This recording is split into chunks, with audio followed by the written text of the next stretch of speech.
never thought I'd cry over a house. But when my mother told me she'd sold the home I grew up in, it felt like losing my childhood all over again. The creaky stairs, the porch swing, the smell of cinnamon on Sunday mornings, gone. I asked her why she'd done it. She just said, "It's time to move on."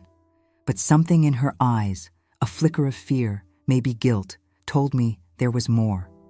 A few weeks later, while helping her pack, I found a small wooden box hidden beneath the attic floorboards. Inside was a faded photograph, a letter, and a name I hadn't heard in 20 years. That's when I realized the house wasn't the only thing my mother was letting go of. The call came on a rainy Tuesday. I was at work, halfway through a stack of reports, when Mom said the words I never expected. "Honey, I sold the house." I froze.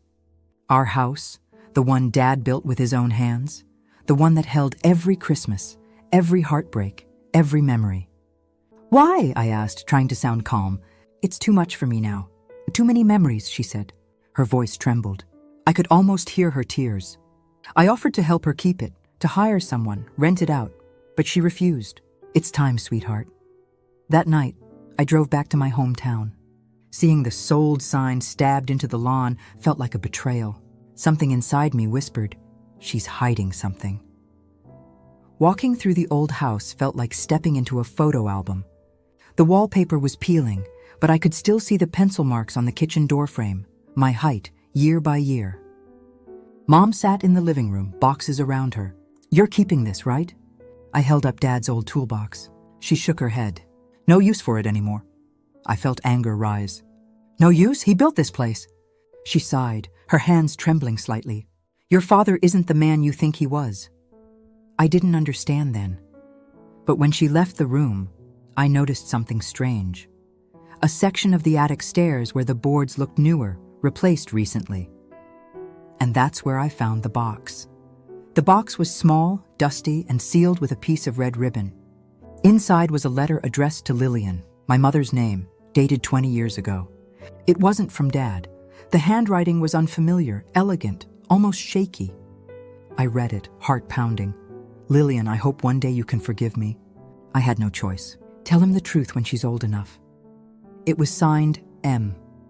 I didn't recognize the name, but the tone, full of regret, made my stomach twist.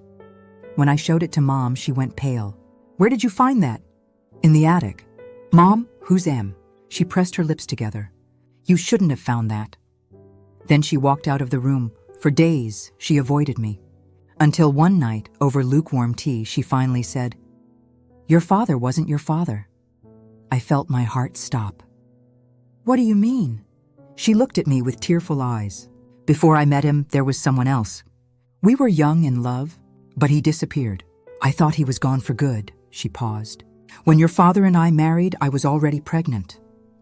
The letter. "Tell him the truth when she's old enough." It wasn't written for her husband. It was for me. "Why didn't you tell me?" I whispered. "I wanted to protect you." But all I felt was betrayal. From the one person I trusted most.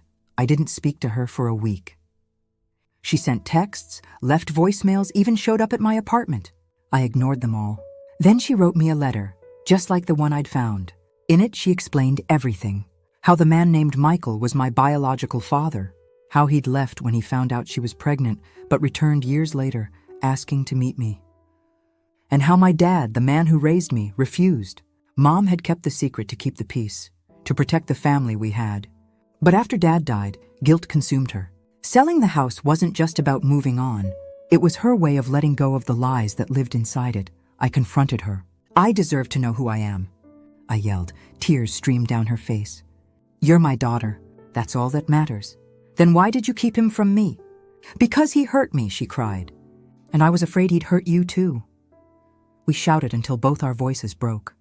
Then she whispered, "He tried to come back last year." I froze. "What?" "He sent me letters." I never answered. She handed me an envelope with a return address. For the first time, I saw his name in full, Michael Harris. My hands trembled as I realized he lived just 2 towns away.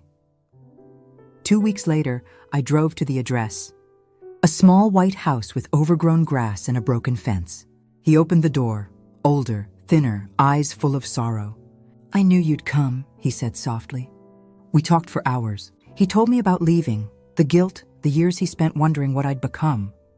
He showed me a photo, me as a baby, asleep in my mother's arms. I took this the day before I left, he said. I thought I was doing the right thing.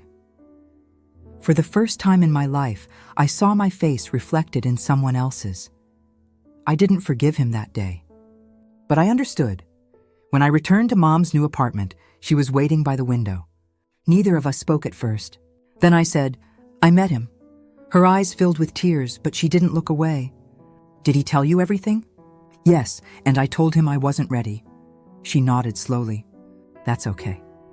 We sat together, silent but closer than we'd been in years. The truth hadn't destroyed us. It had freed us. Weeks later, we drove by the old house one last time. A young couple stood on the porch, laughing. Mom smiled through her tears. New memories, she whispered. And for the first time, I didn't feel anger.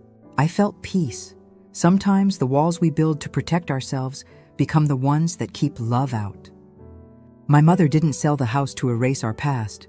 She did it to finally tell the truth. I lost a home, but I found something better. Understanding. We can't rewrite the past, but we can choose what we carry forward. And sometimes, forgiveness isn't about saying it's okay. It's about saying, I understand why you did it. That's what I learned the day my mother sold our family home.